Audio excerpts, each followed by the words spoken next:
एक अपडेट आहे, सविस्तर आपण पाहूयात। कॅप्टन खरात अध्यक्ष असलेल्या मिरगाव इथल्या श्री शिवनिका संस्थांसाठी दारणा धरणामधून पाणी आरक्षित केलं गेलेलं आहे। नाशिक लैंगिक शोषणामधील आरोपी अशोक खरातचा मंत्रालयामध्ये सुद्धा दबदबा दिसतोय। खरात अध्यक्ष असलेल्या मिरगाव इथल्या श्री शिवनिका संस्थांसाठी दारणा धरणामधून पाणी आरक्षित केलं गेलं होतं। 31 जुलै 2020 रोजी हा शासन निर्णय काढला गेला होता। तत्कालीन महाविकास आघाडीच्या सरकारनं हा निर्णय घेतला होता। पाणी आरक्षित करण्याबाबतचा शासन निर्णय पुढारी न्यूजच्या हाती आलेला आहे। शेतकऱ्यांच्या हक्काचं पाणी खासगी संस्थानाला वळवल्याचा आरोप आहे। अशोक खरातचा मंत्रालयामध्ये सुद्धा दबदबा असल्याची बाब आता उघडकीस आलेली आहे।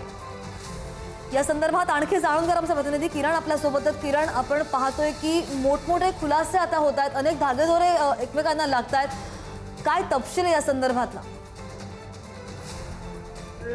कॅप्टन खरातचे अनेक एक कारनामे या निमित्तानं समोर होत आहे।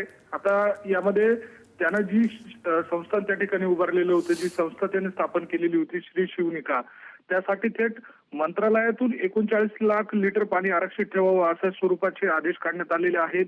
राज्य शासन ज्या पद्धतीने जी आर काढताय त्यानुसार दारणा धरणातनं पाणी हे आरक्षित करण्यात यावं अशा स्वरूपाच्या सूचना खरं तर केल्या गेलेल्या आहे। यामध्ये एक महत्वाची बाब म्हणजे दारणा धरण जे आहे त्यामधील जे पाणी आहे ते सिन्नर त्यासोबतच मराठवाड्याकडे जाणारं जे पाणी आहे ते पाणी 39 लाख लिटर त्यातलं राखीव ठेवावं अशा स्वरूपाच्या सूचना आहे।